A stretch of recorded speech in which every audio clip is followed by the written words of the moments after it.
Hello and welcome to this session. In this session, we are going to discuss about VPC. We are going to create a VPC. We are also going to create two subnets. One subnet is for public subnet and another subnet we are going to create for a private. Now in the both subnet, we are going to launch one EC2 instance. We are also going to access the public EC2 instance and we are also going to access the private EC2 instance with the help of public EC2 instance. Now in the VPC section, if you are going to create an EC2 instance in the public subnet, you are going to get one public IP. Now with the help of public IP, you can actually log into the EC2 machine. But in the private subnet, if you're going to launch any EC2 instance, you're not going to get one public IP. Now in that case, you are going to access the private subnet EC2 instance with the help of public subnet EC2 instance and with the help of the SSH key. So let's go ahead and do it. I have logged into AWS Management Console. In the AWS Management Console, I'll type VPC. I'll go to the VPC console. And from the VPC console, there are different ways to create a VPC. Now I'm going to create the VPC with the hardware. There is another way where you can launch the VPC with the help of wizard, where you can just select VPC with a single public subnet, VPC with the public and private subnet. Now this is what we are going to do it with VPC with public and private subnet with the hardware. Now this is the wizard way where you just select the wizard and you can give the CIDR block and all the other inputs. Now we are going to do it with the different way where you will understand the concept. To create the VPC manually, you have to click on your VPC.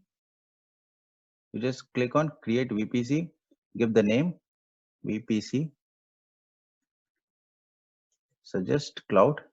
Now here you have to define the IPv4 CIDR block. Now here we are going to give 10.0.0/16. This is the CIDR block which is the maximum which you can give it /16.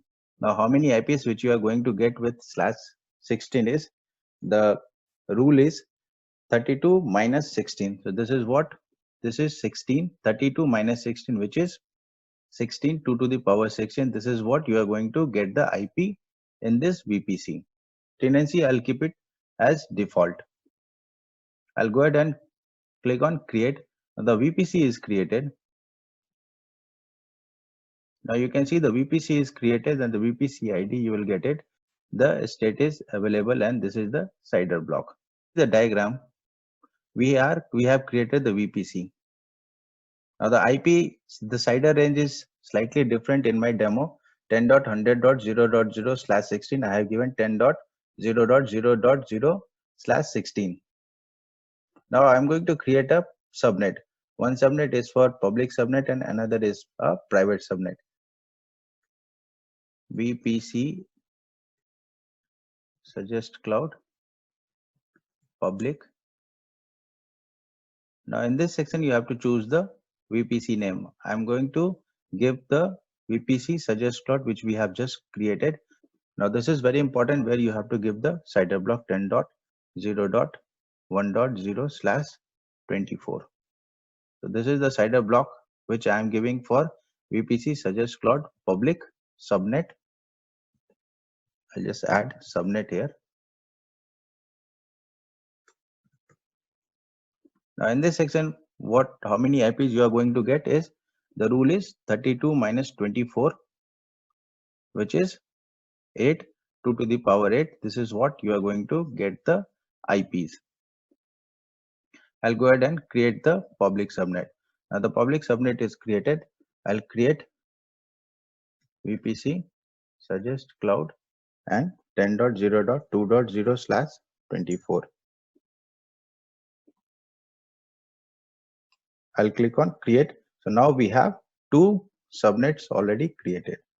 If you come back to the diagram, you can see the VPC A with this CIDR block have two subnets, public subnet and private subnet. Now in this public subnet, we need a internet access. We need an internet access, then only this is called to be a public subnet. Now to get the public subnet and public access, we have to create the internet gateway. Then only it is open to the internet. It's created for this public subnets. So we have to create two route tables, and for the public subnet, route table will attach to the internet gateway, so that through the internet gateway, this public subnet EC2 machine will have internet access. So let's create two route table, VPC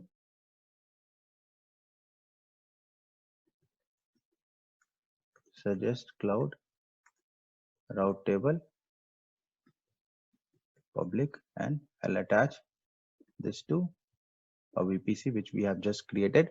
And I'm also going to create one more route table, which is VPC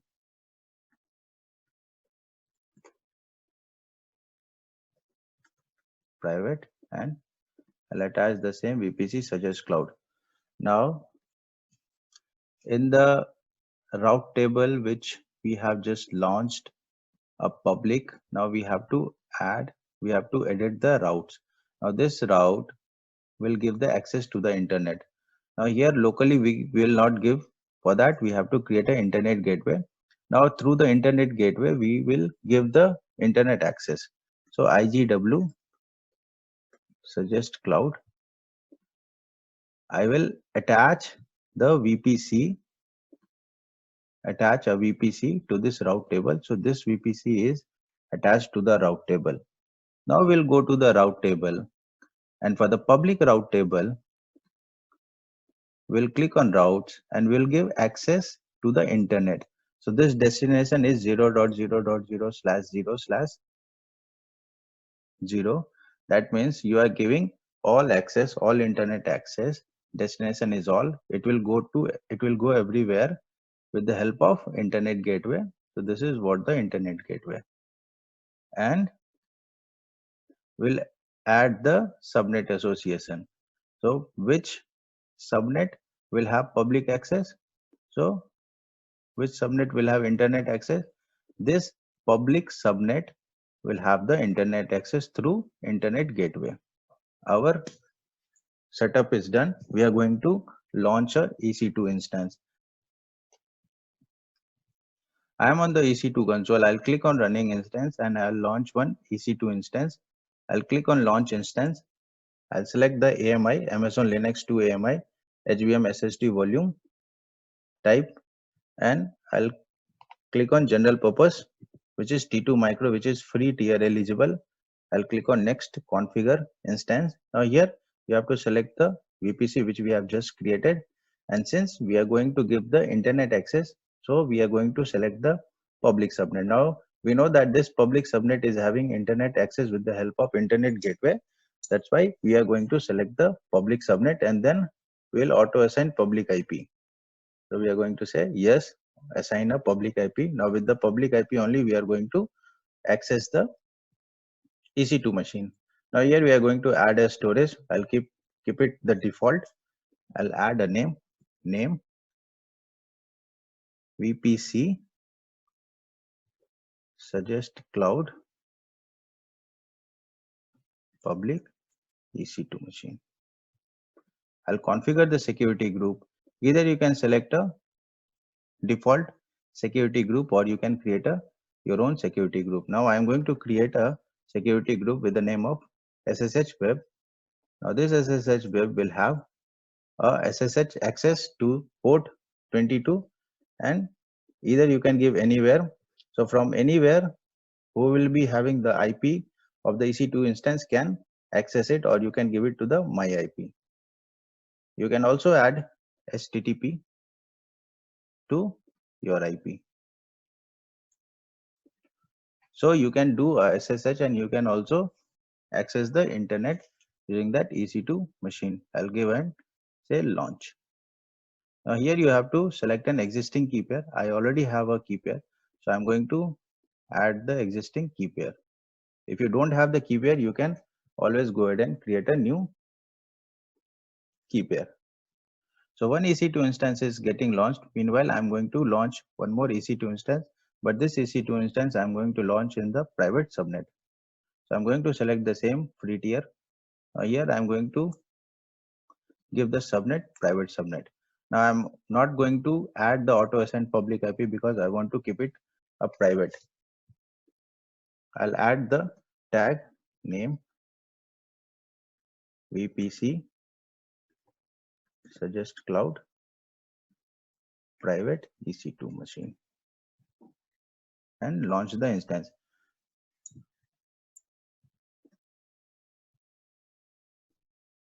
Now let's come back to the VPC diagram and see what all we have done so far. So we have created a VPC. We have created a VPC with the name of VPCA, and we have given the CIDR block 10.0.0.0/16. We have also created two subnet. One is public subnet and another is private subnet. For the public subnet, if we want to give the internet access, we have to create a internet gateway, and we have added this internet gateway to the route table which was created for this public subnet, so that any EC2 instance which is going to launch in this public subnet will have an internet access or will be able to access the EC2 machine. Now in the another private subnet we are also going to launch the EC2 machine, but this doesn't have a public IP, so we won't be able to directly log into this EC2 machine. To log into this EC2 machine, we need a SSH access from the public EC2 machine. So now we have launched two EC2 machines. So let's go ahead and launch the EC2 machine and log into the EC2 server. Now to log into the EC2 machine, I'll get the IP of EC2 machine. So this is the VPC suggest cloud public EC2 machine, and you have the public IP here. I'll copy this public IP and I'll try to log into the PuTTY server. I have opened the PuTTY. I have pasted the IP of the EC2 machine. I have also selected the PPK file. I'll click on open. So I have logged into the EC2 machine with the help of EC2-user. So here you can see I'm able to log into the EC2 machine. I'll say uptime host name. So you can see the host name and uptime of this machine. Now I'll try to log into the EC2 machine, which is a private. So let's do the SSH. If you directly open this private IP, you won't be able to access it. For that you have to do the SSH key. You just give SSH EC2-user at the IP. So let's see if you are able to log into the EC2 private EC2 machine or not. So now it is not allowing us to log in. So what we have to do is we have to create the PEM key. So I've just copied the PEM key and I'm going to save it.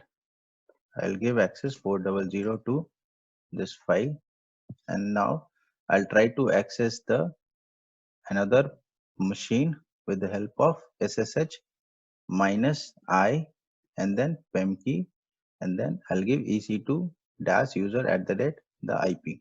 Yes, I'm able to log into the machine. If you just say uptime host name, so now you could see I'm able to log into the private subnet EC2 machine as well with the help of the public subnet EC2 machine with the help of the SSH key as well. So this is all we have in the VPC section. For more videos, please log on to our YouTube videos section and subscribe to our YouTube channel as well. Thank you so much.